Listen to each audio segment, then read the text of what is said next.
ओम नमः शिवाय। शिव जी सदा सहाय। ओम नमः शिवाय। गुरु जी सदा सहाय। ओम नमः शिवाय। शिव जी सदा सहाय। ओम नमः शिवाय। गुरु जी सदा सहाय। ओम नमः शिवाय। शिव जी सदा सहाय। ओम नमः शिवाय। गुरु जी सदा सहाय। ओम नमः शिवाय। शिव जी सदा सहाय। ओम नमः शिवाय। गुरु जी सदा सहाय। ओम नमः शिवाय। शिव जी सदा सहाय। ओम नमः शिवाय। गुरु जी सदा सहाय। ओम नमः शिवाय। शिव जी सदा सहाय। ओम नमः शिवाय। गुरु जी सदा सहाय। ओम नमः शिवाय। शिव जी सदा सहाय। ओम नमः शिवाय। गुरु जी सदा सहाय। जय गुरु जी। शुक्राना गुरु जी। अनंतम अनंतम शुक्राना गुरु जी।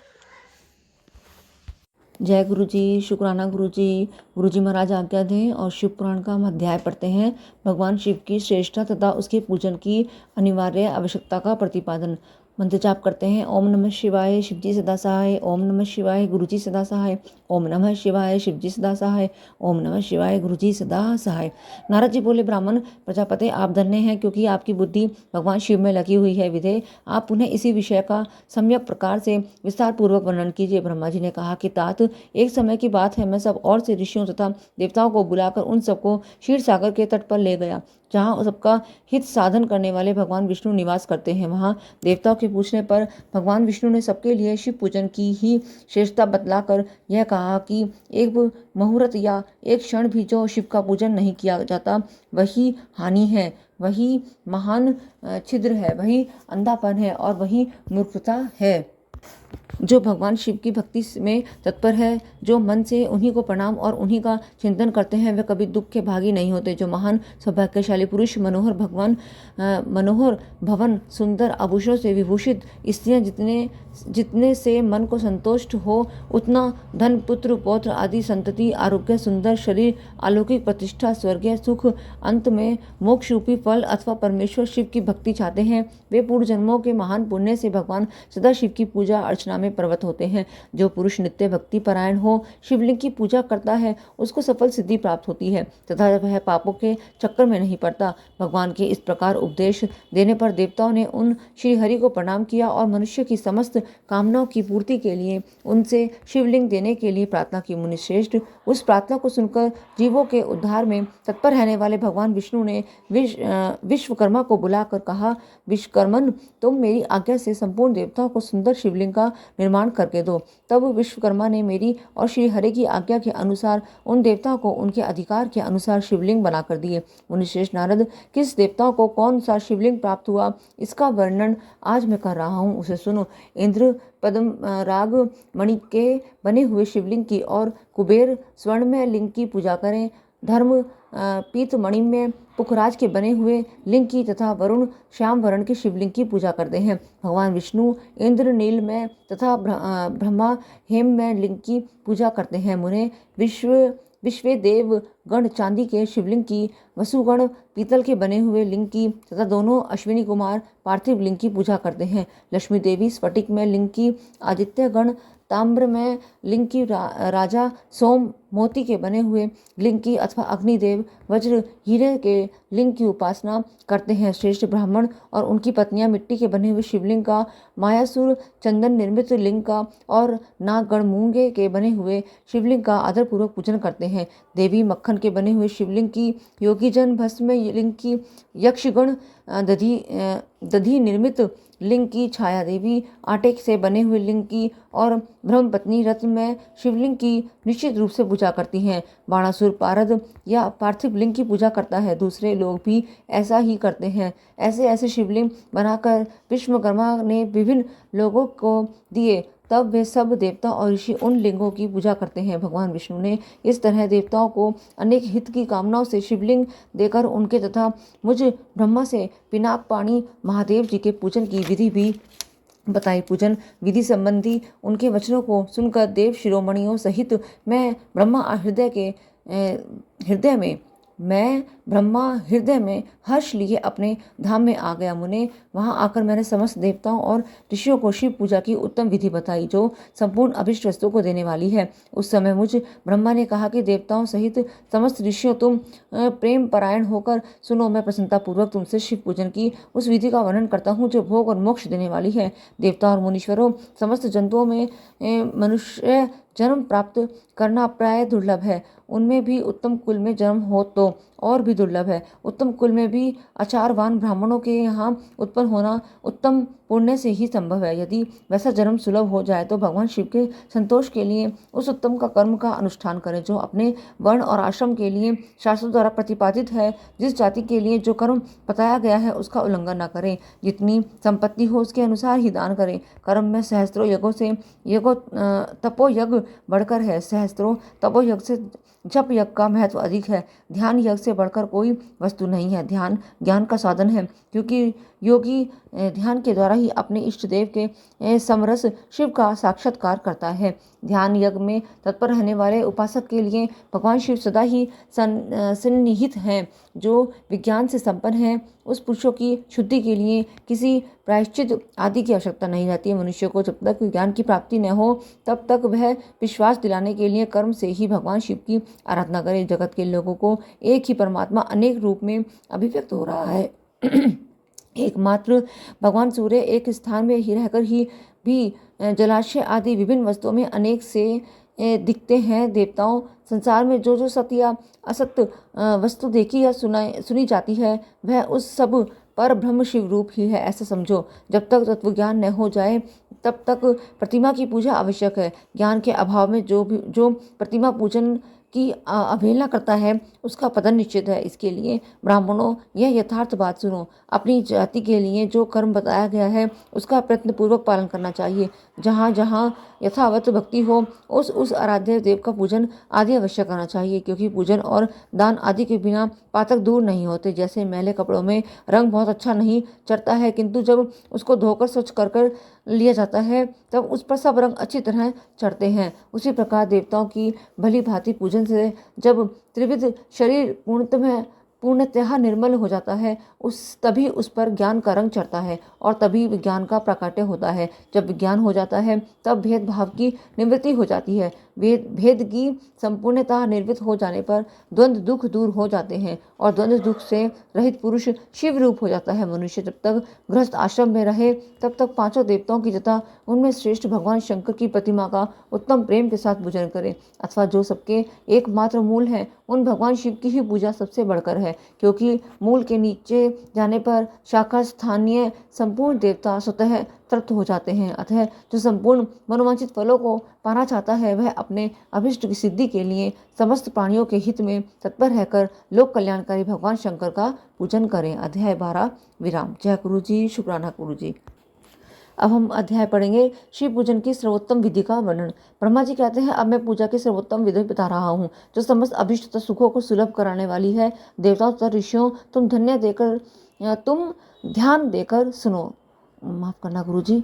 देवताओं तथा ऋषियों, तुम ध्यान देकर सुनो। उपासक को चाहिए कि वह ब्रह्म मुहूर्त में शयन से उठकर जगदम्बा पार्वती सहित भगवान शिव का स्मरण करे तथा हाथ जोड़कर मस्तक झुकाकर भक्तिपूर्वक उनसे प्रार्थना करे। देवेश्वर उठिए उठिए, मेरे हृदय मंदिर में शयन करने वाले देवता उठिए। उमाकांत उठिए और ब्रह्मांड में सबका मंगल कीजिए। मैं धर्म को जानता हूँ किंतु मेरी उसमें प्रवृत्ति नहीं होती है। मैं अधर्म को जानता हूँ परंतु मैं उससे दूर नहीं हो पाता। महादेव, आप मेरे हृदय में स्थित होकर मुझे जैसी प्रेरणा देते हैं वैसा ही मैं करता हूँ। इस प्रकार भक्तिपूर्वक कहकर और गुरुदेव की चरण पादुकाओं का स्मरण करके गांव से बाहर दक्षिण दिशा में मल मूत्र का त्याग करने के लिए जाएं। मल त्याग करने के बाद मिट्टी और जल से धोने द्वारा शरीर की शुद्धि करके दोनों हाथों और पैरों को धोकर तत्वन करके सूर्योदय होने से पहले ही तत्वन करके मुंह को 16 बार जल की उंगलियों से धोए। देवताओं तथा ऋषियों, षष्ठी प्रतिपदा, अमावस्या और नवमी तिथि तथा रविवार के दिन शिव भक्त को यत्नपूर्वक रत्तून को त्याग देना चाहिए।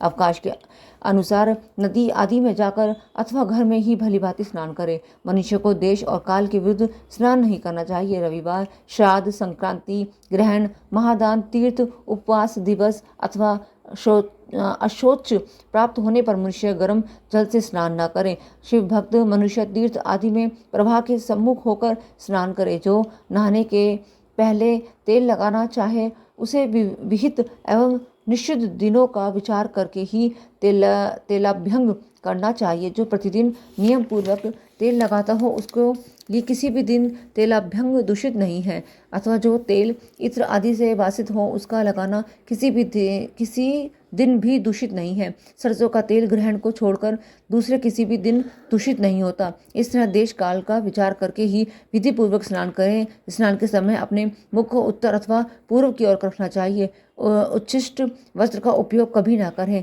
शुद्ध वस्त्र से इष्ट देव के स्मरण पूर्वक स्नान करें। जिस वस्त्र को दूसरे ने धारण किया हो अथवा जो दूसरों के पहनने की वस्तु हो अथवा जिसे स्वयं रात में धारण किया गया है वह वस्त्र उच्छिष्ट कहलाता है।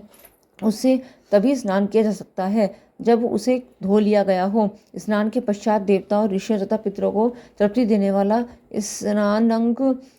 स्नानांग तर्पण करना चाहिए। इसके बाद धुला हुआ वस्त्र पहने और आचमन करें।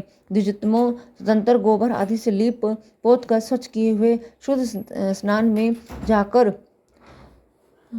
तदंतर गोबर आदि से लिप्त पोत कर स्वच्छ किए हुए शुद्ध स्थान में जाकर वहाँ सुंदर आसन की व्यवस्था करें। वहाँ आसन विशुद्ध काष्ठ का बना हुआ, पूरा फैला हुआ तथा विचित्र होना चाहिए। ऐसा आसन संपूर्ण अभीष्ट तथा फलों को देने वाला है। उसके ऊपर बिछाने के लिए यथा योग्य मर्ग चर्म आदि ग्रहण करें। शुद्ध बुद्धि वाला पुरुष उस आसन पर बैठकर भस्म से त्रिपुंड लगाएं। त्रिपुंड से जप तप तथा दान सफल होता है। भस्म के अभाव में त्रिपुंड का साधन जल आदि बताया गया है। इस तरह त्रिपुंड करके मनुष्य रुद्राक्ष धारण करे और अपने नित्य कर्म का संपादन करके फिर शिव की आराधना करे। तत्पश्चात 3 बार मंत्रोच्चारण पूर्वक आचमन करें। फिर वहां शिव की पूजा के लिए अन्न और जल लाकर रखें। दूसरी कोई भी जो वस्तु आवश्यक हो उसे यथाशक्ति जुटाकर अपने पास रखें। इस प्रकार पूजन सामग्री का संग्रह करके वहां धैर्यपूर्वक स्थिर भाव से बैठें। फिर जल, गंध और अक्षत से युक्त एक आर्द्र पात्र लेकर उसे दाहिने भाग में रखें। उससे उपचार की सिद्धि होती है। फिर गुरु का स्मरण करके उनकी आज्ञा लेकर विधिवत संकल्प करके अपनी कामनाओं को अलग न रखते हुए पराभक्ति से सपरिवार शिव का पूजन करें। एक मुद्रा दिखाकर सिंदूर आदि उपचारों द्वारा सिद्धि बुद्धि सहित विघ्नहारी गणेश का पूजन करें। लक्ष्य और लाभ से युक्त गणेश जी का पूजन करके उनके नाम के आदि में प्रणव अथवा अंत में नमः जोड़कर नाम के साथ चतुर्थी विभक्ति का प्रयोग करते हुए नमस्कार करें। यथा ओम गणपते नमः अथवा ओम लक्ष्य लाभ युताय सिद्धि बुद्धि सहिताय गणपते नमः। गणेश जी के 2 मंत्र बताए गए हैं। या तो आप ओम गणपते नमः का जाप कर सकते हैं पूजा करते वक्त, और दूसरा है ओम लक्ष्य लाभ युताय सिद्धि बुद्धि सहिताय गणपते नमः। तदनंतर उनसे क्षमा प्रार्थना करके पुनः भाई कार्तिक के सहित गणेश जी का पराभक्ति से पूजन करके उन्हें बारंबार नमस्कार करें। तत्पश्चात सदा द्वार पर खड़े रहने वाले द्वारपाल महोदय का पूजन करके सती साध्वी गिरिराज नंदिनी उमा की पूजा करें। चंदन कुमकुम तथा धूप दीप आदि अनेक उपचारों तथा नाना प्रकार के नैवेद्य से शिव का पूजन करके नमस्कार करने के पश्चात साधक शिव जी के समीप जाए। यथासंभव अपने घर में मिट्टी, सोना, चांदी, धातु या अन्य पारे आदि की शिव प्रतिमा बनाएं और उसे नमस्कार करके भक्ति परायण हो उसकी पूजा करें। उसकी पूजा हो जाने पर सभी देवता पूजित हो जाते हैं। मिट्टी का शिवलिंग बनाकर विधि पूर्वक उसकी स्थापना करें। अपने घर में रहने वाले लोगों को स्थापना संबंधी सभी नियमों का सर्वथा पालन करना चाहिए। भूत शुद्धि एवं मातृ कन्यास करके प्राण प्रतिष्ठा करके शिवालय में दिक्पालों की भी स्थापना करके उनकी पूजा करें। घर में सदा मूल मंत्र का प्रयोग करके शिव की पूजा करनी चाहिए। वहाँ द्वारपालों के पूजन का सर्वथा नियम नहीं है। भगवान शिव के समीप ही अपने लिए आसन की व्यवस्था करें। उस समय उत्तराभिमुख बैठकर फिर आचमन करें। उसके बाद दोनों हाथ जोड़कर तब प्राणायाम करें। प्राणायाम काल में मनुष्य को मूल मंत्र की 10 आवृत्तियाँ करनी चाहिए। हाथों से 5 मुद्राएं दिखाएं, यह पूजा का आवश्यक अंग है। इन मुद्राओं का प्रदर्शन करके ही मनुष्य पूजा विधि का अनुसरण करे। तदंतर वह दीप नैवेद्य करके गुरु को नमस्कार करें और पद्मासन या भद्रासन बांध कर बैठें अथवा उत्तानासन या पर्यकासन का आश्रय लेकर सुखपूर्वक बैठें और पुनः पूजन का प्रयोग करें। फिर आर्धेय पात्र से उत्तम शिवलिंग का प्रक्षालन करें। मन को भगवान शिव से अन्यत्र न करें। जाकर पूजा सामग्री को अपने पास रखकर निम्नांकित मंत्र समूह से महादेव जी का आवाहन करें। आवाहन मंत्र है: कैलास शिखरस्थम च पार्वती पति उत्तमम यथो तत्रूपिणम शंभुम निर्गुणम गुणरूपिणम पच्चवक्त्रम दशभुजम त्रिनेत्रम वृषभध्वजम कर्पूर गौरम दिव्यांगम चंद्रमौलिम कपर्दिनीम व्याघ्रचर्मोत्रियम च गजचर्मांबरम शुभम वासुक्यादि परितांगम पिनाकयुधान विंतम सिद्ध्योष्टो च यस्याग्रह नृत्यन्त्यः निरंतरम जय जयति शब्देश्च सेवितम भक्त पूज्यकः तेजसा दुस्सहेनेव दुर्लक्ष्यम देव सेवितम शरण्यम सर्वसत्त्वानां प्रसन्न मुख पंकजम वेदः शास्त्रेऽर्थगीतम विष्णु ब्रह्मनुतम सदा भक्तवत्सल मानंदम शिव मावाहयाम्यहम्। अध्याय 13। जो कैलाश के शिखर पर निवास करते हैं, पार्वती देवी के पति हैं, समस्त देवताओं से उत्तम हैं, जिनके स्वरूप का शास्त्रों में यथावत वर्णन किया गया है, जो निर्गुण होते हुए भी गुण रूप हैं, जिनके 5 मुख 10 भुजाएं और प्रत्येक मुखमंडल में 3-3 नेत्र हैं, जिनकी ध्वजा पर वृषभ का चिन्ह अंकित है, अंग कांति कपूर के समान गौर है, जो दिव्य रूपधारी चंद्रमौली रूपी मुकुट से शोभित तथा सिर पर जटाजूट धारण करने रहने वाले, जो हाथी की खाल पहनते और व्याघ्र चंब ओढ़ते हैं, जिनका स्वरूप शुभ है, जिनके अंगों में वासुकी आदि नाग लिपटे रहते हैं, जो पिनाक आदि आयुध धारण करते हैं, जिनके आगे 8 सिद्धियां निरंतर नृत्य करती हैं, भक्त समुदाय जय जयकार करते हुए जिनकी सेवा में लगे रहते हैं, दुसह तेज के कारण जिनकी और देखना भी कठिन है, जो देवताओं से सेवित तथा संपूर्ण प्राणियों को शरण देने वाले हैं, जिनका मुखारविंद प्रसन्नता से खिला हुआ है, वेदों और शास्त्रों ने जिनकी महिमा का यथावत गान किया है, विष्णु और ब्रह्मा भी सदा जिनकी स्तुति करते हैं तथा जो परमानंद स्वरूप है, उन भक्तवत्सल शंभु शिव का मैं आवाहन करता हूँ। इस प्रकार सांब शिव का ध्यान करके उनके लिए आसन दें।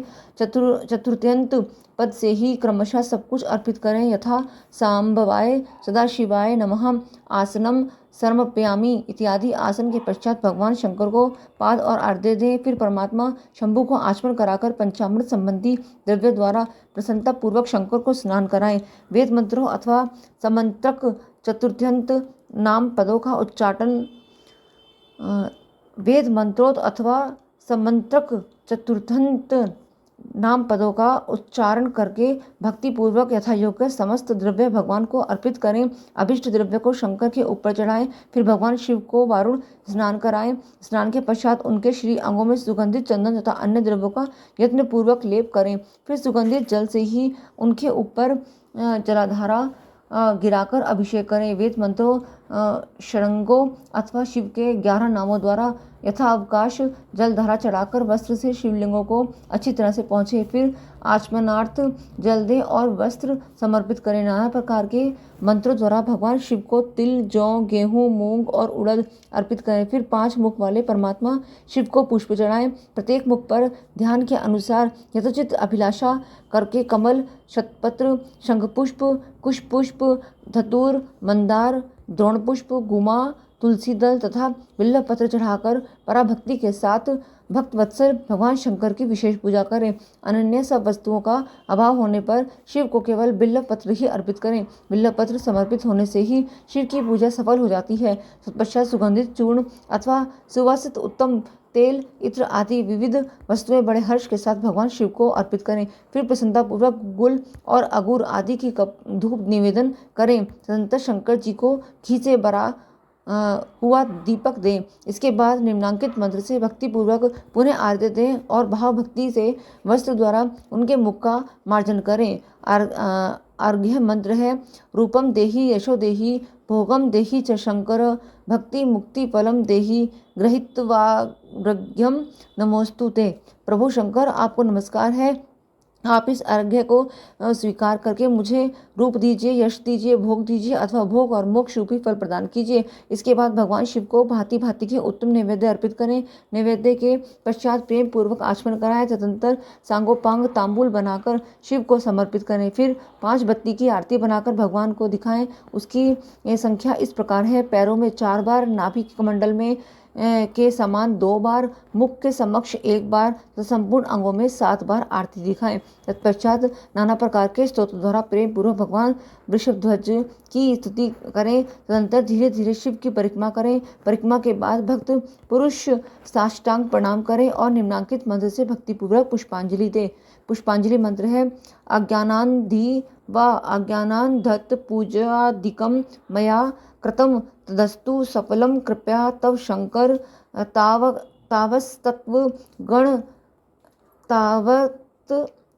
तावकस्य तत्वगत प्राणस्त्व विचित्तो अहम सदा मृग इति विज्ञाय गौरीश भूतनाथ प्रसिद्ध में भूमो स्खलित पादानां भूमिरेवावलंबनम त्वयि जातापराधानां त्वमेव शरणं प्रभो। शंकर, मैंने अज्ञान से या जानबूझकर जो पूजन आदि किया है वह आपकी कृपा से सफल हो। मृण मैं आपका हूँ, मेरे प्राण सदा आप में लगे हुए हैं, मेरा चित्त सदा आपका ही चिंतन करता रहे। ऐसा जानकर हे गौरीनाथ भूतनाथ, आप मुझ पर प्रसन्न होइए। प्रभु, धरती पर जितने पैर लड़खड़ा जाते हैं उनके लिए भूमि ही सहारा है। उसी प्रकार जिन्होंने आपके प्रति अपराध किए हैं उनके लिए आप ही शरणदाता हैं।